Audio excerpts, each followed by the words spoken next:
The commissioner up there making the announcement now for the Seahawks, and they are going with edge rusher Derick Hall out of Auburn, 6'2 3/4", 254 pounds, long and explosive power rusher, struggled versus top offensive tackles. Is the review on him from the screen?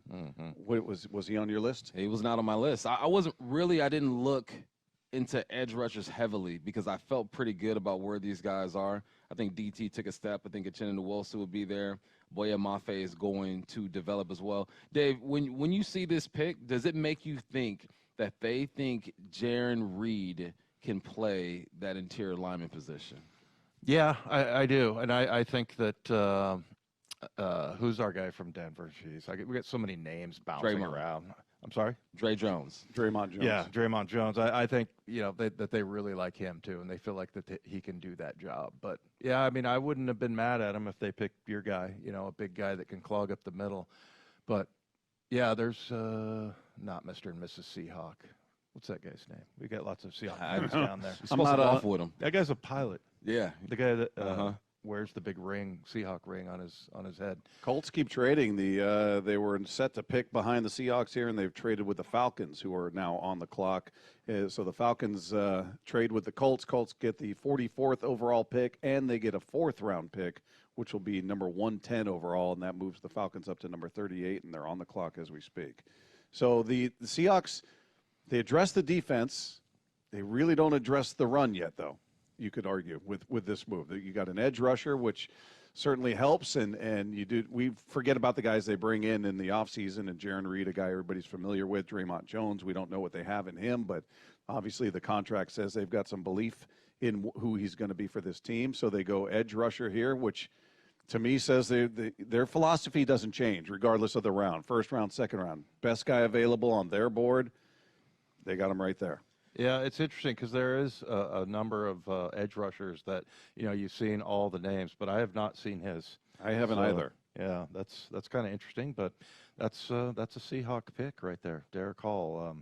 Auburn guy. I know I was looking at, he's kind of a tweener, the size. That's kind of what my complaint was with Will Anderson. I mean, Will Anderson's obviously a great football player, but, he's what, 6'2", 250, I mean, I guess I would rather see a guy with a little bit more size for their defensive line. I feel like they have pass rushers like you mentioned, Bump.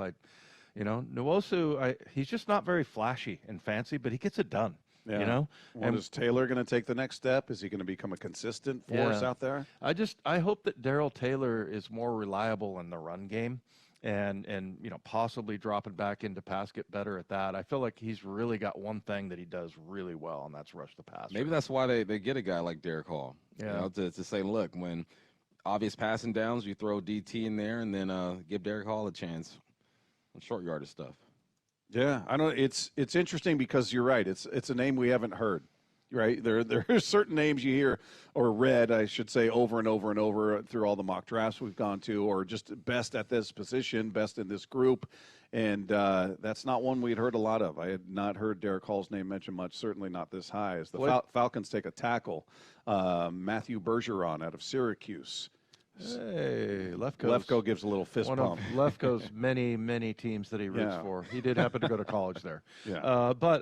Getting back to Derick Hall, he's produced. I mean, he played all 4 years, and I think there's something to that. I know Brock was big on the production and things like that, just having played a lot of years. That's kind of the complaint I had about Will Levis. He just didn't really produce. But 29.5 tackles for loss, 19.5 sacks in 4 years. 1 interception, so it's not like he's dropping back into coverage a ton. He's got 5 forced fumbles, so hopefully he can get with Cliff Averill at, sack 360, his place? I think that's what he calls it. Yeah.